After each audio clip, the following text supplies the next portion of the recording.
Hello everyone, कक्षा 9वीं वाले। आज हम पढ़ेंगे फ्रांस संवैधानिक राजतंत्र बन गया।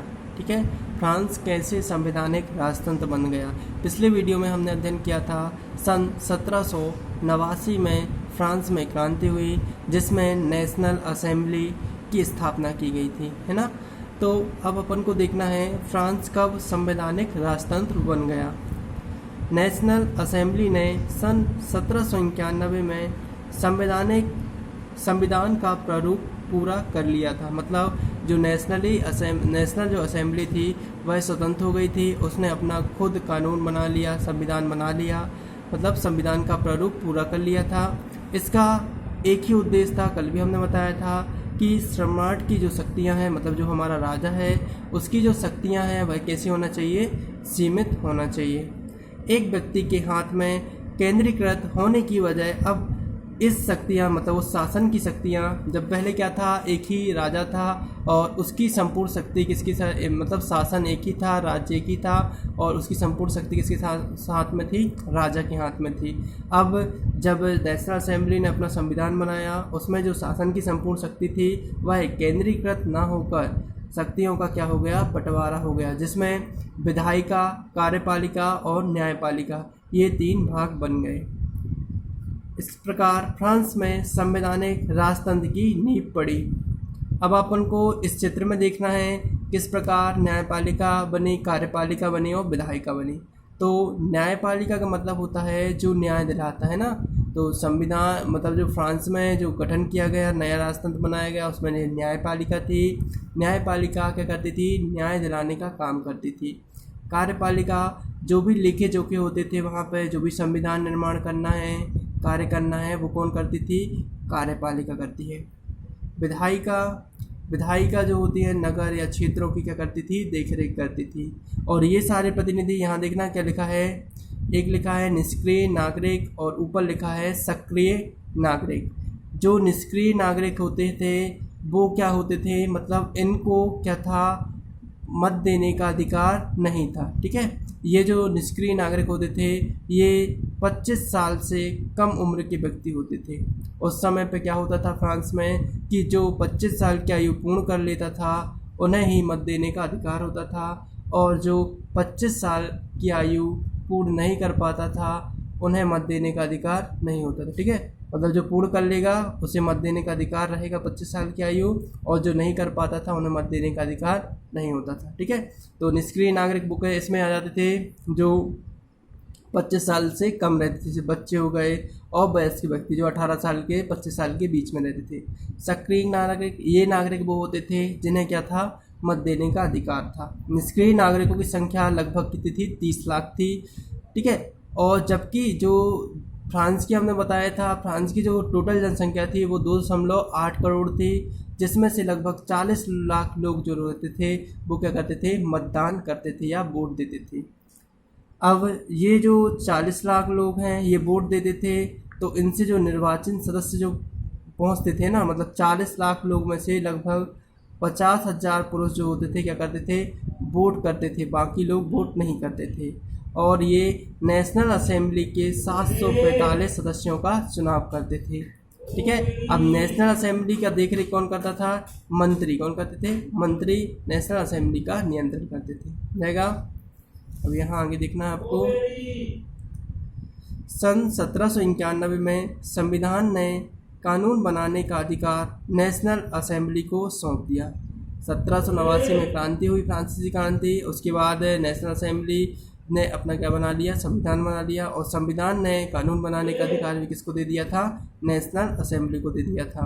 नेशनल असेंबली अप्रत्यक्ष रूप से क्या करती थी, नेशनल असेंबली अप्रत्यक्ष रूप से चुनी जाती थी। अप्रत्यक्ष रूप मतलब होता है कि जनता के मतदान के द्वारा जिसे चुना जाता है। तो नेशनल असेंबली कैसे हुई थी, जनता के मत से ही चुनी गई थी। और अप्रत्यक्ष लोकतंत्र या अप्रत्यक्ष प्रजातंत्र वह होता है जिसमें जनता का शासन होता है, मतलब जनता ही अपना प्रतिनिधि चुनकर भेजती है। सर्वप्रथम नागरिक एक निर्वाचक समूह का चुनाव करते थे जो पुनः असेंबली के सदस्यों को चुनते थे।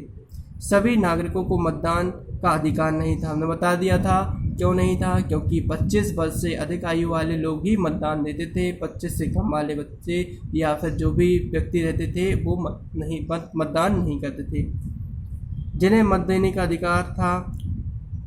अधिकार का दर्जा दिया गया था, जो कम से कम 3 दिन की मजदूरी के बराबर कर चुकाते थे। और इनमें भी जो 25 वर्ष की आयु पूर्ण कर चुके थे उन्हें क्या कर दिया था? उन्हें ही मत देने का अधिकार दिया गया था। जो 25 वर्ष से तो अधिक है लेकिन क्या थे? कम से कम 3 दिन की मजदूरी के बराबर वो क्या करते थे? कर देते थे ना फ्रांस को, मतलब फ्रांस सरकार को।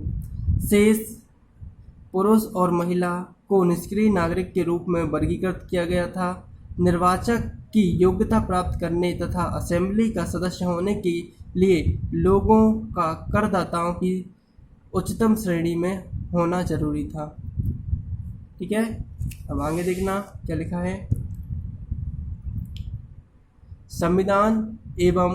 संविधान पुरुष एवं नागरिक अधिकार घोषणा पत्र के साथ शुरू हुआ था। जो भी संविधान बनाया गया था वह पुरुष और नागरिकों के अधिकार, ठीक है, अधिकार का एक समावेश था। एक पत्र लिखा गया था, उसी के साथ ये शुरू हुआ था, जिसमें जीवन के अधिकार, अभिव्यक्ति की स्वतंत्रता के अधिकार और कानूनी बराबरी के अधिकार को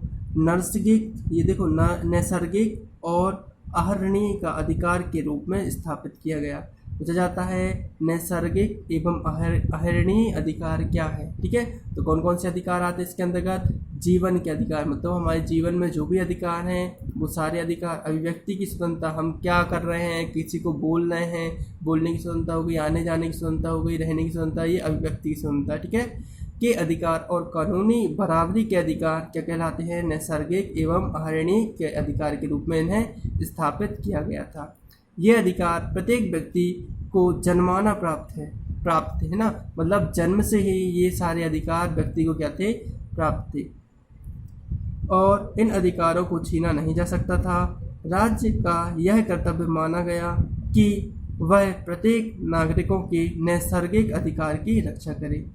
राज्य का जो भी राज्य था, वहाँ पर शासन चल रहा था, उनका यह कर्तव्य था कि प्रत्येक नागरिक अपने क्या था, जो भी नैसर्गिक अधिकार थे, मतलब जीवन जीने का अधिकार, अभिव्यक्ति की स्वतंत्रता, ठीक है, और अधिकार कानून की बराबरी का अधिकार, वो जो भी राज्य के शासक थे या उनको राज्य का यह कर्तव्य माना था कि व्यक्ति अपने स्वयं की नैसर्गिक अधिकारों की रक्षा करेगा। ठीक है, ये हो गया अपना फ्रांस का संवैधानिक राजतंत्र। इसके बारे में कुछ प्रतीक हैं।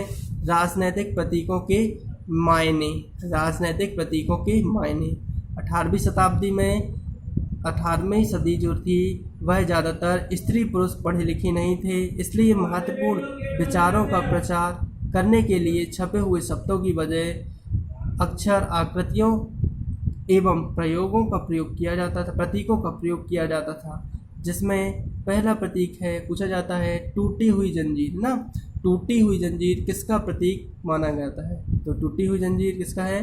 दासों को बांधने के लिए जंजीरों का प्रयोग होता था, और टूटी हुई हथकड़ियाँ आज़ादी का प्रतीक होती थी। ठीक है, ये जो टूटी हुई हथकड़ियाँ ये किसका प्रतीक मानी गई हैं? हाँ, आज़ादी का। किसका? आज़ादी का। पहले क्या होता था, जो गुलाम रहते थे या जो दास रहते थे उनको बांधने के लिए किसका प्रयोग किया जाता था? जंजीरों का। छतों की बर्छीदार गट्ठर, मतलब छड़ों की बर्छीदार गट्ठर।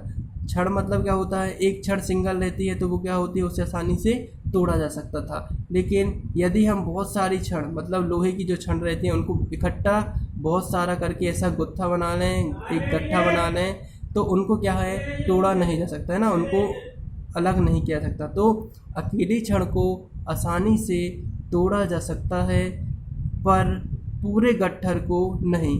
एकता में ही क्या था? बल था। एकता में ही क्या था? बल था।